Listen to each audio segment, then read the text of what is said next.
ഇന്ന് നമ്മൾ ചെയ്യാൻ പോകുന്നത് എനിക്കൊരാൾ സജസ്റ്റ് ചെയ്ത ഒരു കണ്ടന്റ് ആണ്. എന്നോട് ഒരാൾ പറഞ്ഞ് ഇങ്ങനെ ഒരു വീഡിയോ ചെയ്തെന്ന്.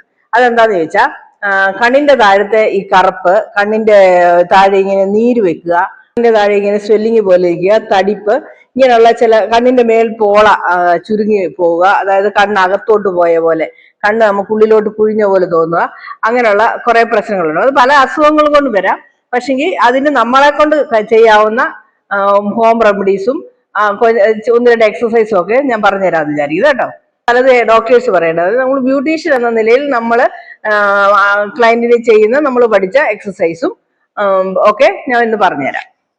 നമ്മുടെ കണ്ണ് കണ്ടിട്ട് പെട്ടെന്ന് നമ്മളോട് ഒരാൾ ചോദിക്കും, എന്തെങ്കിലും അസുഖം ഉണ്ടോ, ഇതെന്താ കണ്ണിങ്ങനെ അകത്തോട്ടിരിക്കുന്നത്, അല്ലെങ്കിൽ കണ്ണെന്താ, കണ്ണിന്റെ വെളിയിൽ എന്താ ഇത്ര വീർപ്പ്, ഇവിടെ ഇങ്ങനെ വീർത്ത പോലെ നിൽക്കും.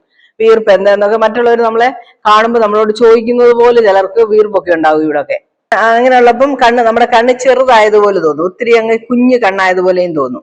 ചിലർക്കിത് ഭയങ്കര വീർപ്പ് പോലായിരിക്കും. പിന്നെ പാരമ്പര്യം കൊണ്ടും വരാം. ഇതിനെക്കുറിച്ചൊന്നും കൂടുതലായിട്ട് പറയാൻ എനിക്കറിയത്തില്ല, കാരണം ഇതൊക്കെ ഡോക്ടേഴ്സ് പറയേണ്ട കാര്യങ്ങളാണല്ലോ. പാരമ്പര്യമാണോ, തൈറോയ്ഡ് കൊണ്ടാണോ എന്നൊക്കെ. എനിക്ക് തൈറോയ്ഡ് പ്രോബ്ലം ഉണ്ട്, അതിന്റെ എനിക്ക് ചെറുതായിട്ട് ഉണ്ട് താനും. ഞാൻ പക്ഷെ പല എക്സസൈസും ഒക്കെ ചെയ്ത് അങ്ങനെ മെയിൻറ്റെയിൻ ചെയ്തിരിക്കുക. ചിലപ്പം എന്റെ കണ്ണൊക്കെ ഒത്തിരി ചെറുതായ പോലെ, ഇപ്പൊ തന്നെ നല്ല ചെറുതായ പോലെ എന്റെ കണ്ണിരിക്കുന്നത്. പാർലറിലൊക്കെ നമുക്ക് ഫേഷ്യൽ ചെയ്യുമ്പോൾ ക്ലയന്റിന് ചെയ്തു കൊടുക്കുന്ന ചില എക്സസൈസ് ഉണ്ട് ഇതിന്.